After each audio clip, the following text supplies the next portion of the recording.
wakil gubernur, dan hari ini dilanjutkan dengan pengundian nomor urut pasangan calon yang teman-teman wartawan sudah ikuti bersama, dan nanti besok akan dilanjutkan dengan deklarasi kampanye damai di kantor KPU Provinsi NTB, dan selanjutnya mulai tanggal 25 September sampai dengan tanggal 23 November tahun 2024 bakal pasangan calon akan memulai masa kampanye selama kurang lebih 60 hari sampai dengan tanggal 23 akan masuk masa tenang 3 hari sampai dengan tanggal 27 akan memasuki tahapan selanjutnya, yakni pemungutan dan penghitungan suara.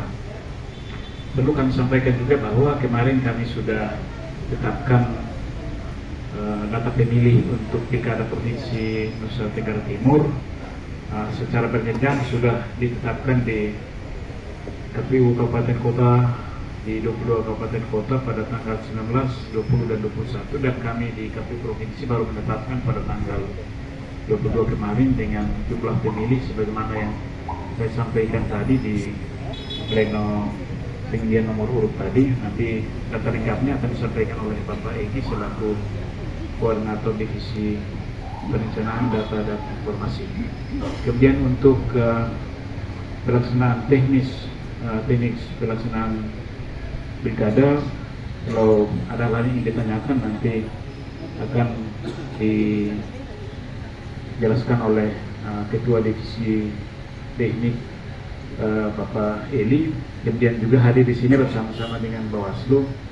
Kami ingin berjumpa pers bersama malam hari ini. Tentu Bawaslu dengan kewenangannya akan mengawasi seluruh tahapan yang dilakukan oleh KPU dan juga mengawasi masa kampanye.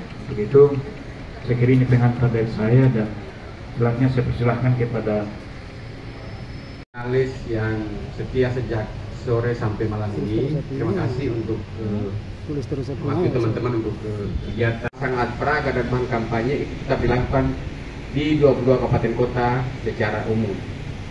Dan di tahapan kampanye itu juga kami akan memfasilitasi debat terbuka antar pasangan calon yang akan kami rencanakan 3 kali, 2 kali di bulan Oktober dan 1 kali di sesi terakhir di tanggal 20 November tahun 2023 menjelang masa tenang dan pemungutan suara. Khusus untuk kampanye juga, KPU Provinsi Nusa Tenggara Timur akan memfasilitasi alat peraga dan bahan kampanye untuk pasangan calon. Dan saat ini kami sedang menunggu desain dari tim pasangan calon, karena hari ini sudah pengundian nomor urut. Kami berharap dalam waktu yang cepat desain bahan kampanye alat peraga yang disampaikan pasangan calon segera disampaikan ke KPU Provinsi agar kami akan segera melakukan proses pengadaan untuk pencetakan, lalu kemudian dibagikan kepada tim pasangan calon untuk dipasang di seluruh wilayah Nusa Tenggara Timur. Itu bahan kampanye. Terus yang difasilitasi KPU Provinsi juga adalah kampanye media. Kampanye media itu di ketentuan PKPU tentang kampanye dia berlangsung 14 hari sebelum masa tenang. Jadi kampanye media itu dia baru boleh mulai tanggal 10 November. 14 hari itu kampanye medianya. Apakah iklannya kah, apa kita dalam bentuk yang lain, itu semuanya berlangsung 14 hari menjelang masa tenang. Saya kira itu beberapa hal yang kami hantarkan. Kami berikan kesempatan kepada teman-teman sebelum teman-teman akan menyampaikan pertanyaan. Bapak Egi selaku Ketua Divisi Perencanaan dan Informasi yang baru selesai kami pleno rekapitulasi kemarin menyampaikan beberapa informasi. Silakan Bapak Egi. Pukul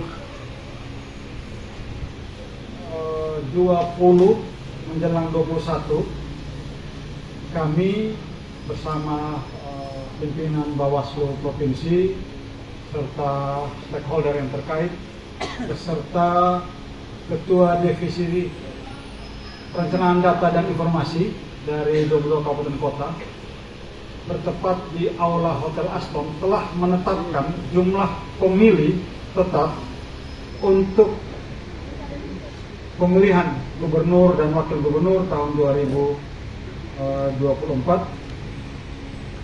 berjumlah laki-laki dan perempuan berjumlah 3.088.372 pemilih.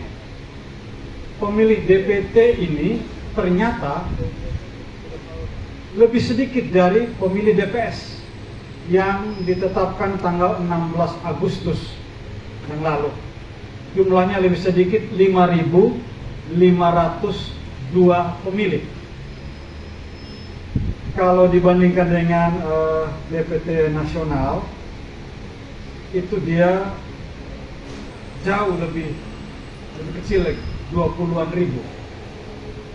Nah, dengan jumlah TPS seluruh NTT yang berada di 22 kabupaten kota, di 315 kecamatan, di 3.442 desa dan kelurahan, itu berjumlah 9.877 TPS.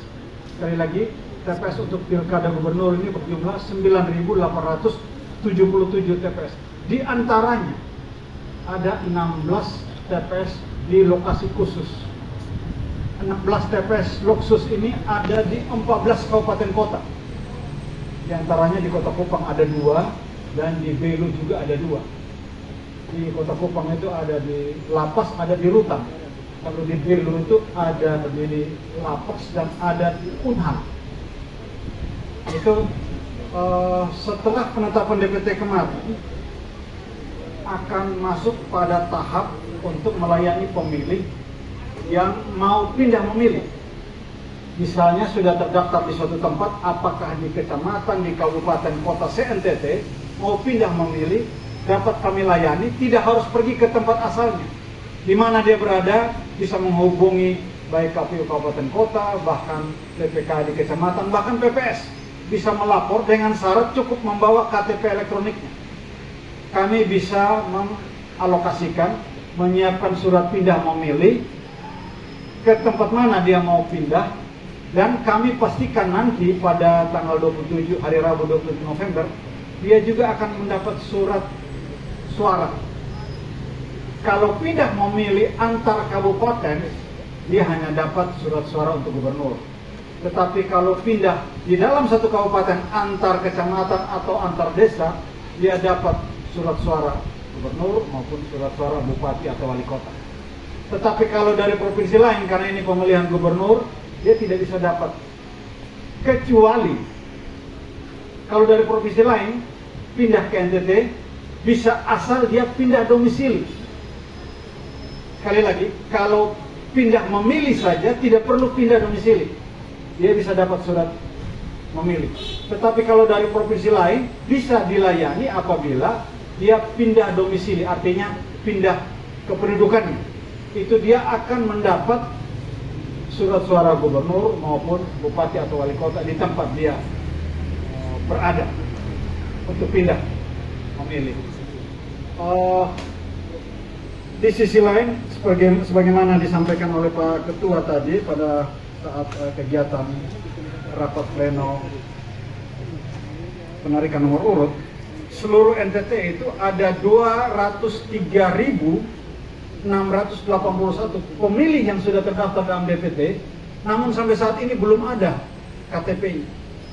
Dan itu bervariasi, di Kabupaten Kupang 18.000 lebih, di TPS 15.000 dan seterusnya. Nanti dapat kami serahkan ke Bapak Ibu sekalian kalau mau minta perinciannya. Ini tadi yang ditekankan oleh Pak Ketua, kita minta kerjasama semua pihak untuk mendorong agar 203.000 pemilih yang sudah terdaftar dalam DPT dapat memegang KTP pada hari Rabu 27 November untuk dapat menggunakan hak pilihnya di TPS sesuai dengan TPS tempat mereka terdaftar saat ini.